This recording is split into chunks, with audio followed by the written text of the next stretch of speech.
Hi there, welcome to another edition of Yoga with Anne. Happy New Year!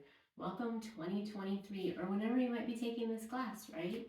So I plan the sequence to come out on January 1, 2023.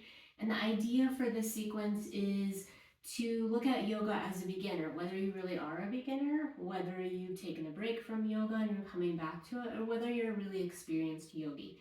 We can all benefit from looking at yoga as a beginner, no matter where we are in our practice, how long we've been practicing, what's happened in our lives. It's always nice to come back to the basics.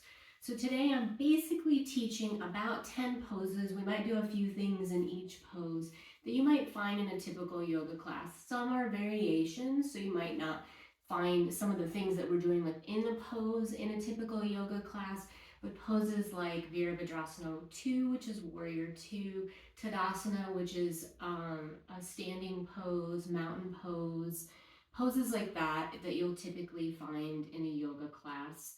We'll be practicing today. Of course, this is not all inclusive, right? There's so many poses you could practice, so many ways you can do them. So my goal today is to teach you the basic pose and then some variations of the pose. The idea is that whether you've never done yoga before or you've done it many times, that you have options, you have things to try, different things to look at.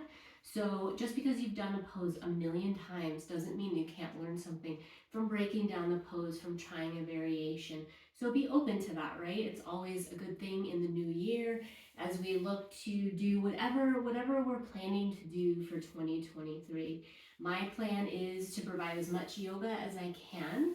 And with a new job, it's not as much, but my goal is for 2023 to provide a new class for each quarter of the year. So hopefully 4 classes, maybe there'll be a little more, maybe a little less, just depends on life, right?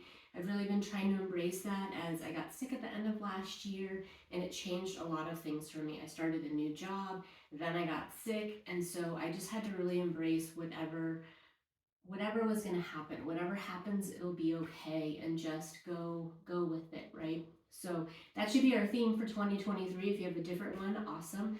But I'm really just trying to embrace life as it happens and make those adjustments, mainly for survival, right? So that I don't overextend myself, exhaust myself, whatnot.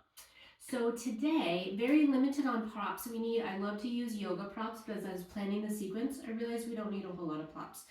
So I'm actually sitting on my one yoga prop, which is a blanket. So you might not have a yoga blanket, right? So a beach towel, a bath towel will work really well, and we're going to be pretty limited in how much we use this.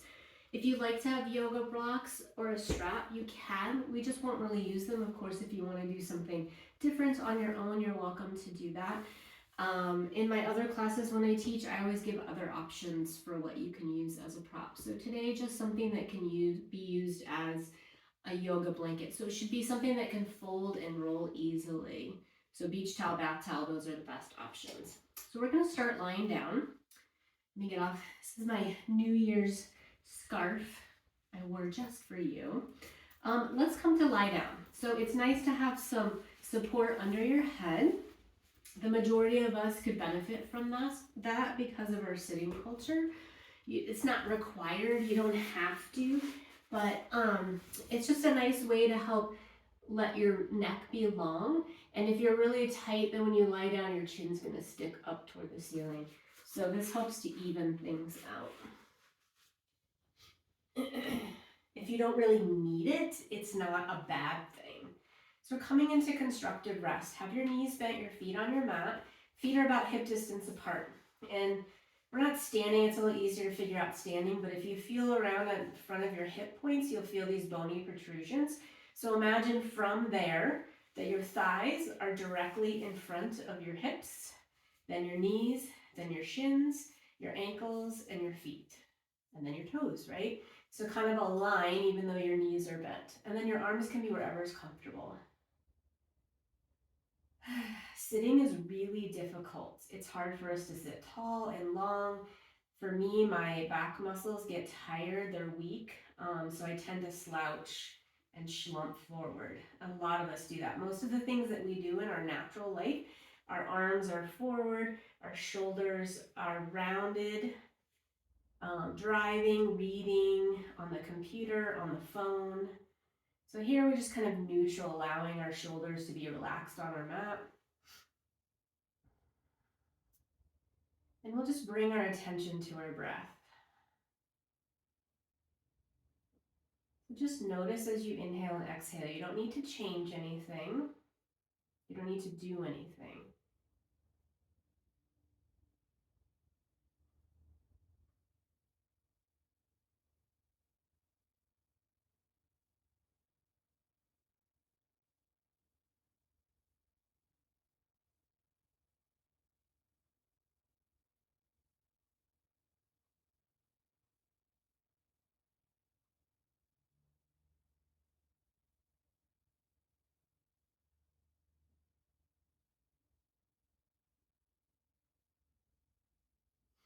Next time you inhale, deepen your breath.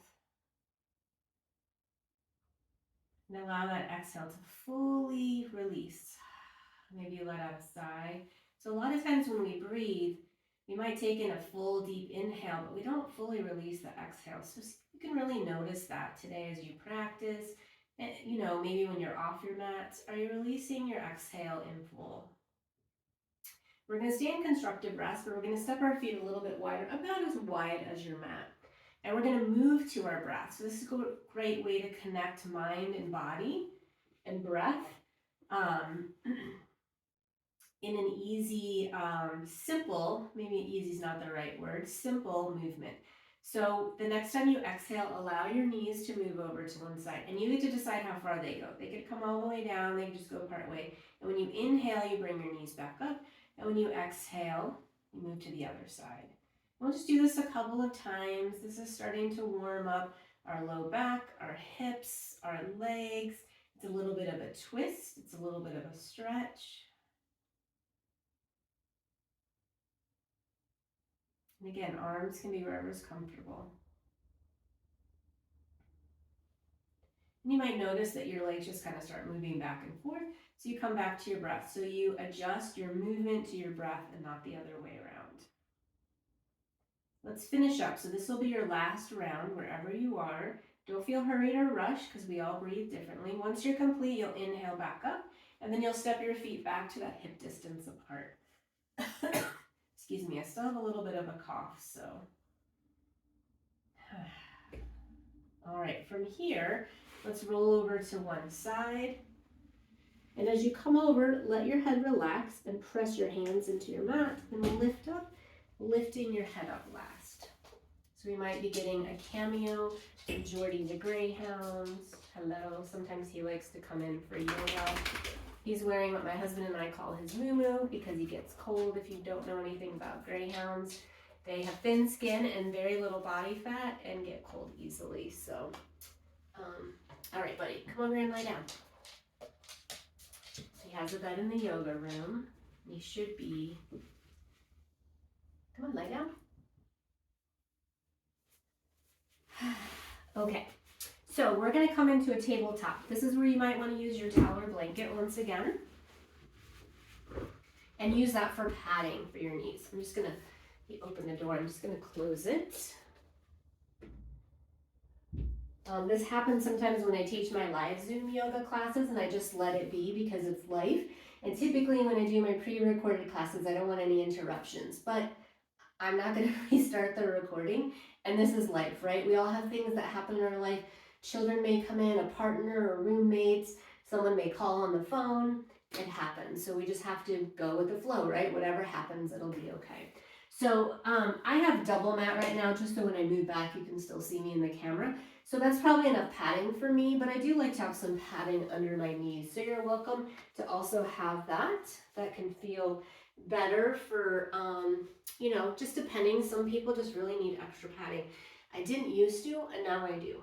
So tabletop, typically our wrists are under our shoulders and our knees are under our hips. For a lot of us, that's not going to be super doable. It can be a really hard angle to have at that 90 degrees. So you might find that you need to step your hands forward. You need to turn your fingers out. So you find the best place for you. Make sure that you feel pretty wide in your chest and shoulders. So you don't want to be like, dipping down, sticking your butt up. So you want to press your hands into your mat, spread your fingers wide so that you allow that opening of your chest. You feel your collarbones widen. And then there's a slight lift of your belly, so you don't want to like sink, right? But you also don't want to be lifting too high. So it's just a little, like a little action in the core. So that's your tabletop. And then from here, we're going to come into cat-cow. So again, moving to our breath. So the next time you exhale, you're going to start with your tail. And imagine you have a tail like Geordie the Greyhound, and you're going to turn it under. And then your back is going to follow, and then finally your head and neck. And then we're going to come into our cow pose, and the tail is going to lift up.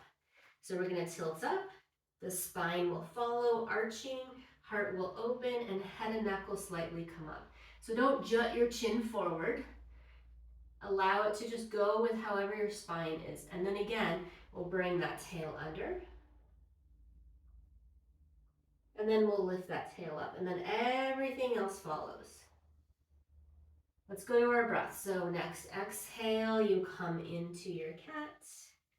And next inhale into your cow. So when you're in the cow, you're a heart opener, an extension of your spine. And when you come into the cat, this is flexion, like a forward fold. Let's do one more. And we'll come back to a neutral spine. So we have to keep our arms really active. Some of us are hyperextenders. I am. I hyperextend my elbows and my knees. So if I am not active, it's really easy for my, I call these elbow pits, for my elbow pits to turn open. So sometimes I review that. I'm not going to go over too much. But if we're active and our fingers spreading, we feel active in our chest and our shoulders, then we're likely not going to hyperextend. But if we just kind of let go, then that's when that happens. All right, so we're going to come into Adho Mukha Svanasana, downward facing dog. So for some people, this is a really difficult pose to do. Staying in your tabletop is totally fine and appropriate. Maybe bring your hands a little forward. This is a variation of puppy pose, so it's less stress on your shoulders and your wrists. So you bring your hands a little bit more forward, and if you know child's pose, you start to bring your hips back. You won't come all the way back. I have my toes curled under. You could have them, either way.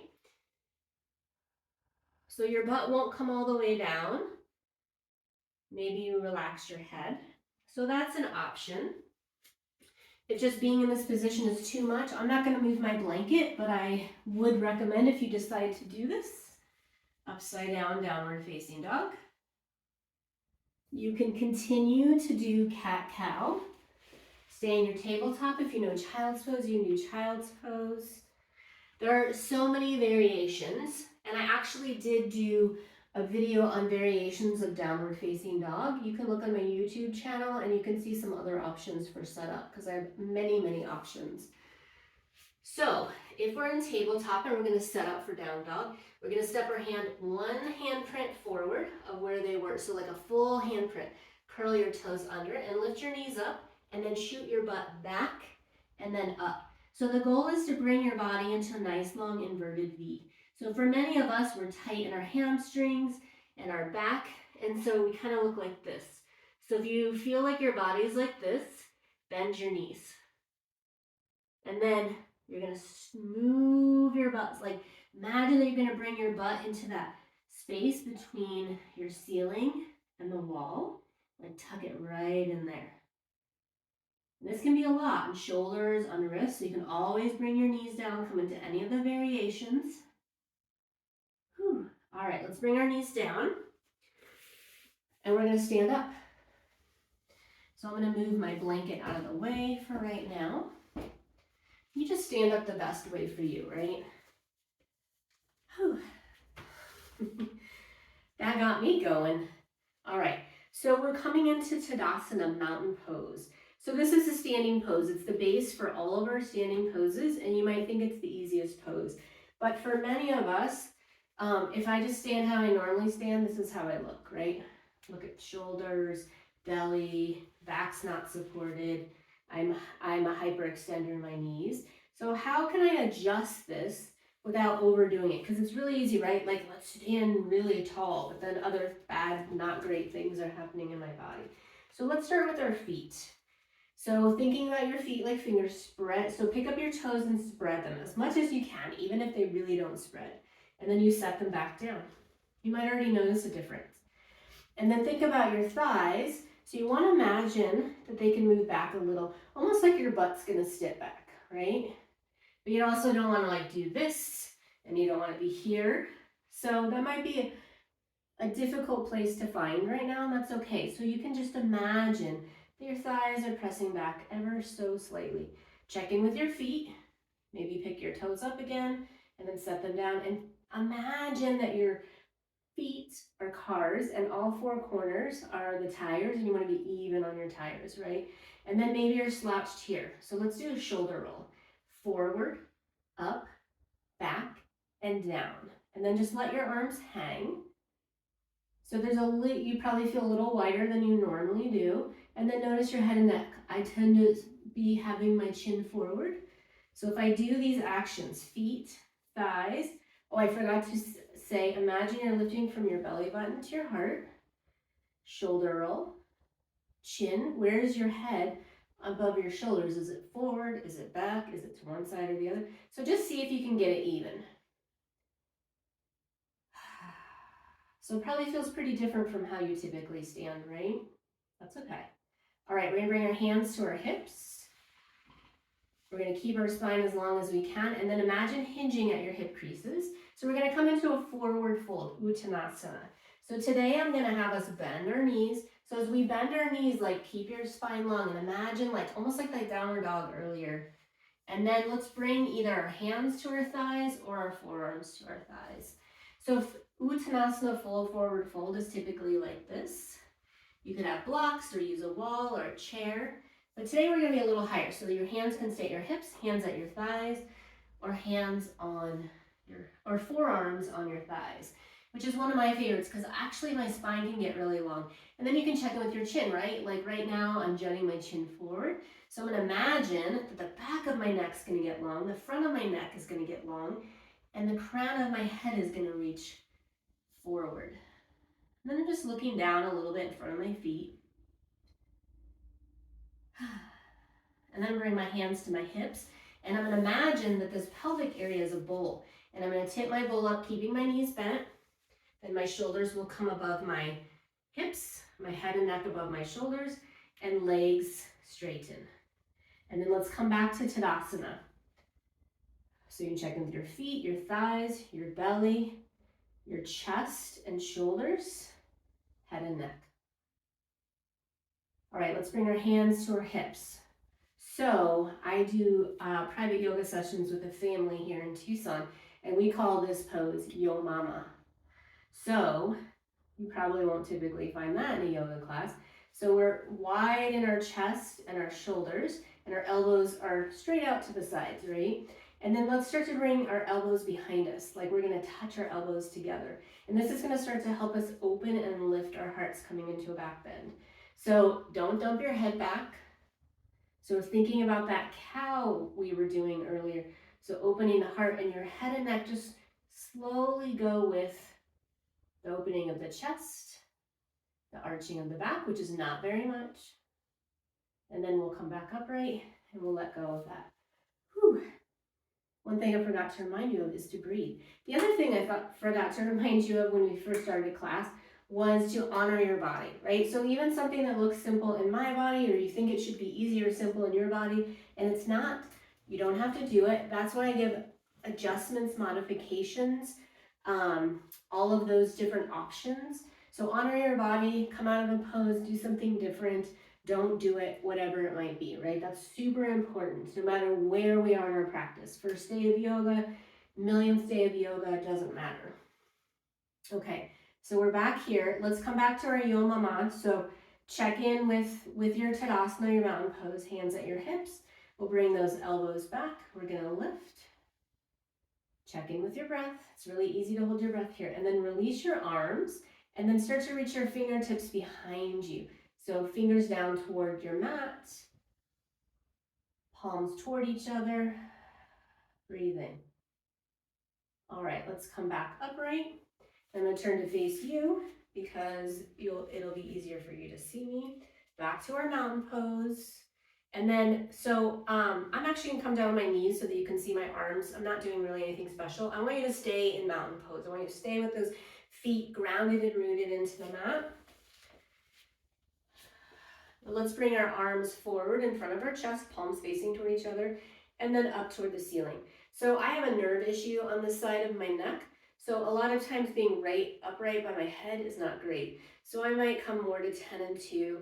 Sometimes it's more appropriate for my hands to be at my hips. So if you have something going on, make those adjustments. So let's bring our right arm down and our left arm up and over. So you want to keep your feet planted, rooted, and you're stretching this left side of your body. Side stretch. Let's come on up. And then we'll bring our left arm down, right arm up and over. This side, I'm going to bring my hand onto my shoulder. You could bring it at the back of your head and grounding through the feet to help lift and lengthen and breathe.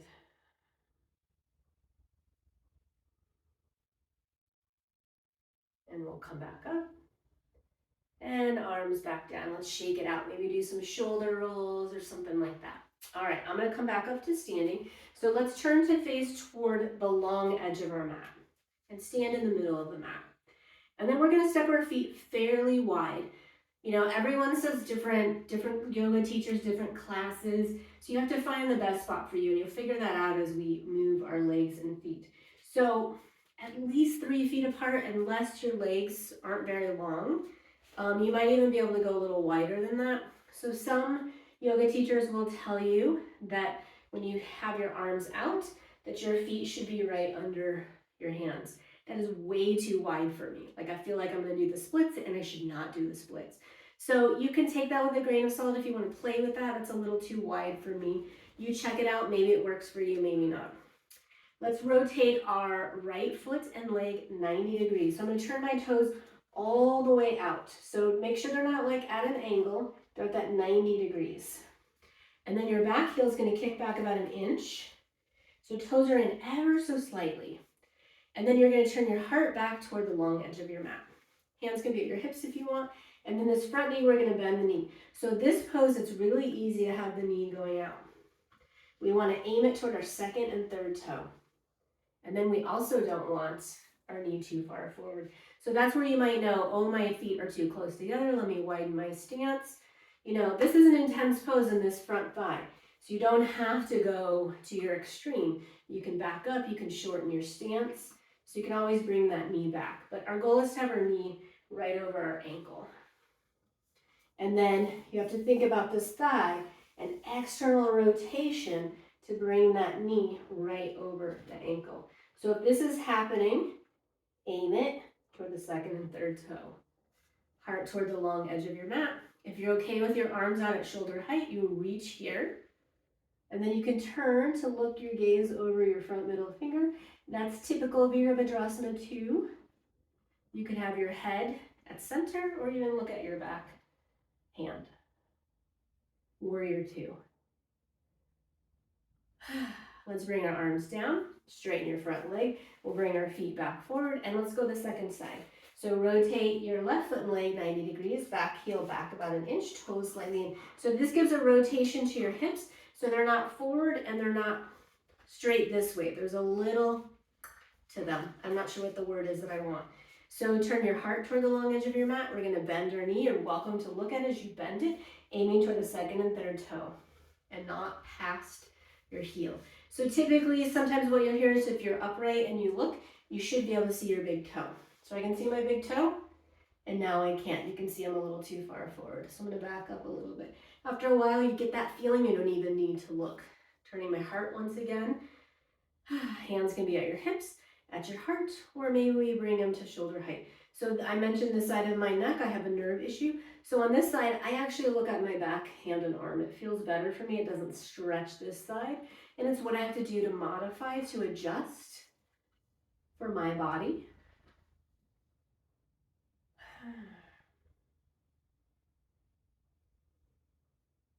We'll bring our arms down, straighten your front leg, bring your feet to parallel, and then we'll step our feet back together, coming back to our mountain pose.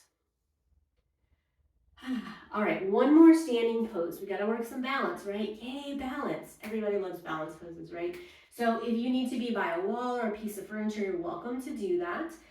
We're gonna work on Vrikshasana, tree pose, and we'll do it in stages. And so you can decide where you work on your tree pose.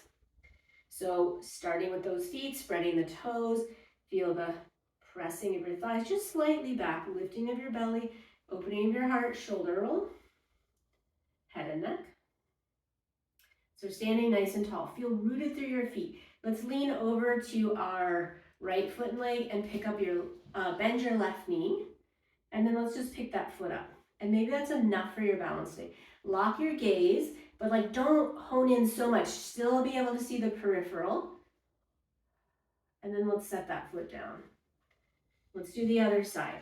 Leaning a little bit more over. And you don't want to like lean all the way over, right? This leg is really strong and rooted. So there's just a slight shift, a bending of your right knee, and possibly picking up your right foot. And then we'll set that down. And we'll come back to the first side. So lean a little bit over to that anchored right leg. Bend your left knee. Let's turn our toes out this time. So remember that rotation that we did for Warrior Two? Here we are doing a tree. I like to have my hands at my hips. So you could stay here. You could bring your foot so that your heel is right on your shin. You could pick your foot up and be foot to shin, not on your knee. You never want to press right on the knee because that's, messing with that joint. So it can be below the knee, above the knee. Hips need to be squared forward. So, if this is happening, then maybe lower your foot. You don't have to do the extreme, whether today's your first day of yoga or your millionth day of yoga, right? So pressing through that standing leg, lift in your belly to your heart, gaze, hands can be at your hips, at your heart. Traditional is arms up by ears, so it's like earlier, like this. I typically have my arms a little wider, or even typically keep my hands at my hips. And don't forget to breathe.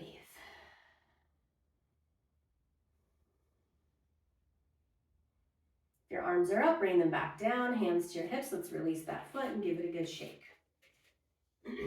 Back to mountain pose. Feet, thighs, belly, chest, shoulders, head and neck. And then we'll lean over to the left side, bending the right knee. Turn your toes and your knee out, keeping your hips squared forward. Stay here. Maybe bring your foot to your leg. Maybe lifting up off the mat. Ooh. Maybe up to your thigh, but that's not a big deal. You don't have to do that. I'm going to stay down. Hips forward, heart forward. Chin level with the mat. And arms wherever you're comfortable. And come back to your breath. Even if you're wiggling, wobbling, falling over, no big deal.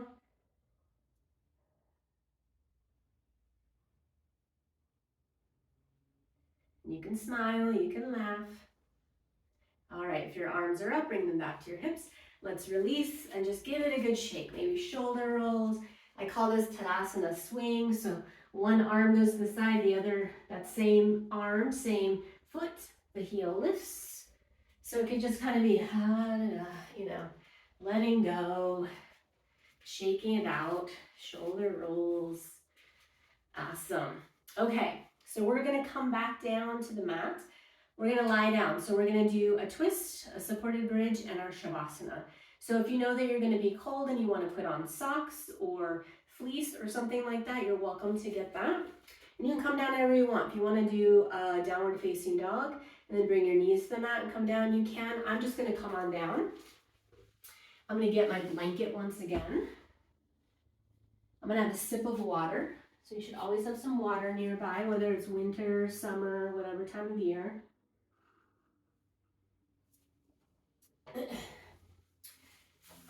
All right, let's come back to constructed rest. So just for a moment, checking with your breath.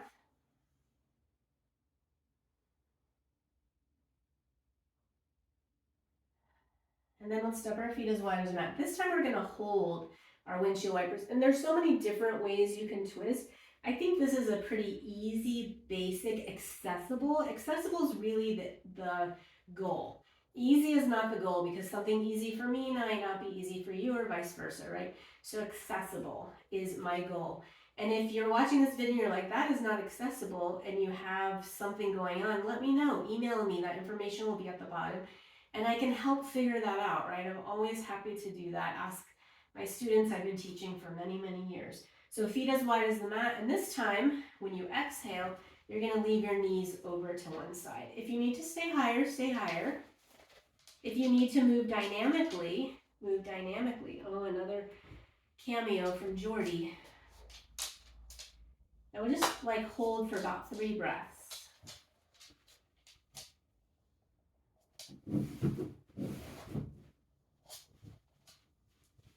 And then the next time you inhale, come up. And when you exhale, you'll move your knees over to one side, to the other side. Oh, Jordy's nesting right now. At least he's getting that out of the way before we come into Shavasana.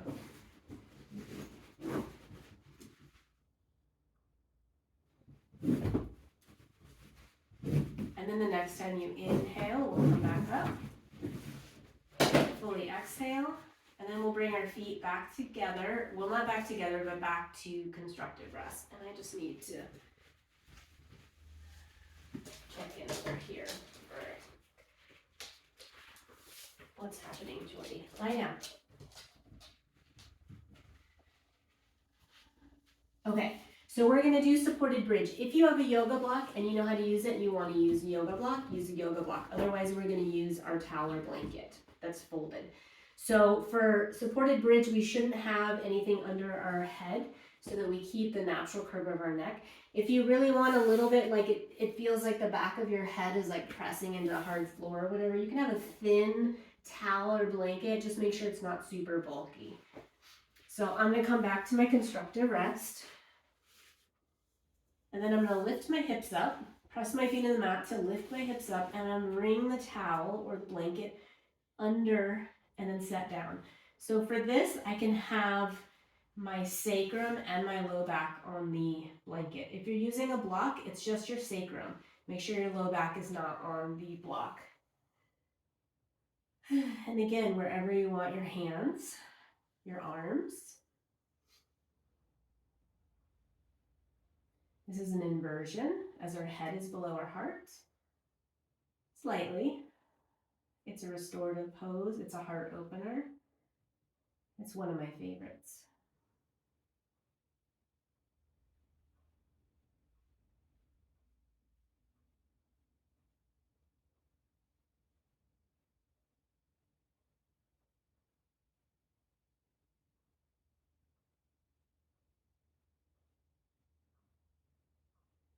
You might feel really comfortable and want to stay here. You can totally stay here for our final resting pose, Shavasana.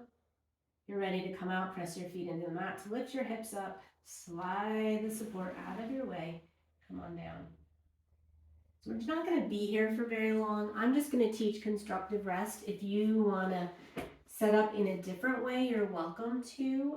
If you want to pause the video and take a longer Shavasana and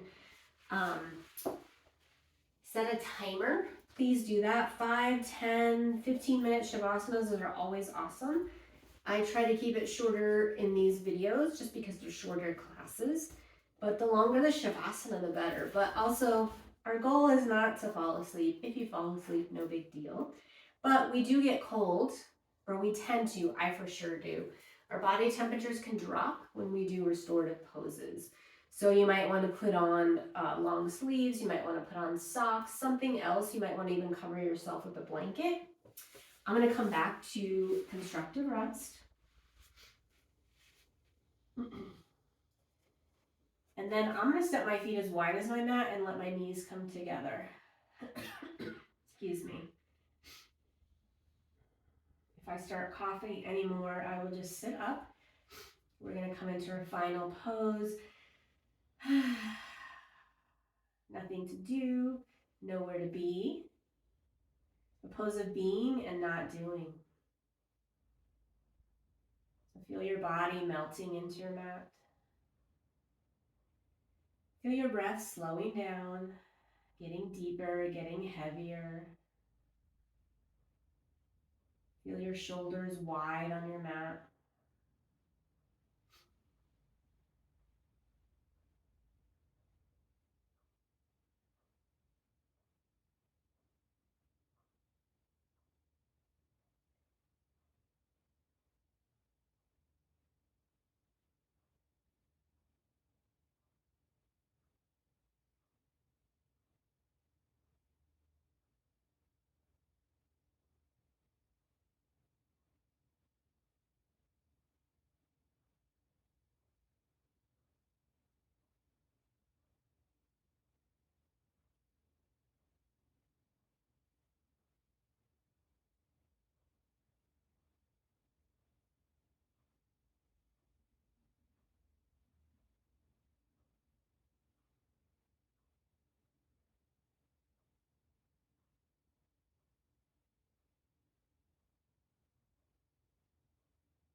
Come back to your breath.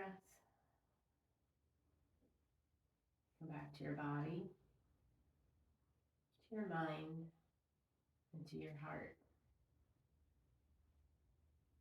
If your legs are out long, bend your knees and bring your feet back to your mat. Let's make our way over to one side. Stay there for a moment. We're going to bring our head up last if possible.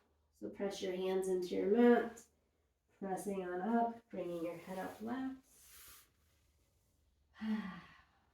Let's find a comfortable seat. So that might not be cross-legged. It might be with your knees bent, your feet on your mat. If you want to stay lying down, stay lying down. This is actually not the most comfortable position for me to sit in yoga. It's okay today. Some days it's actually pretty not okay. So today my hip is feeling kind of okay. It's feeling pretty good. Let me put it that way. So we all have those things, right? So we just got to make those adjustments. That's why yoga props are really important. But we have things around our house that we can use. Books can come under your knees to bring them higher. Pillows, blankets, all kinds of things that we can use around the house to support us in our yoga practice. Let's bring our hands together at heart center in Anjali Mudra so that we can seal our practice together. Keep peace in your mind, keep strength in your body, and keep love in your heart. From my heart to yours, I bow to you.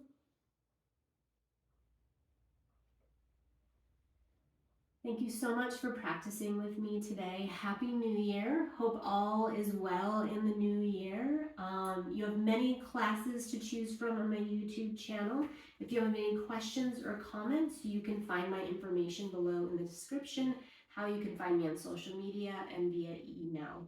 I also teach live public Zoom classes once a week, 5:30 p.m., Thursdays Pacific time.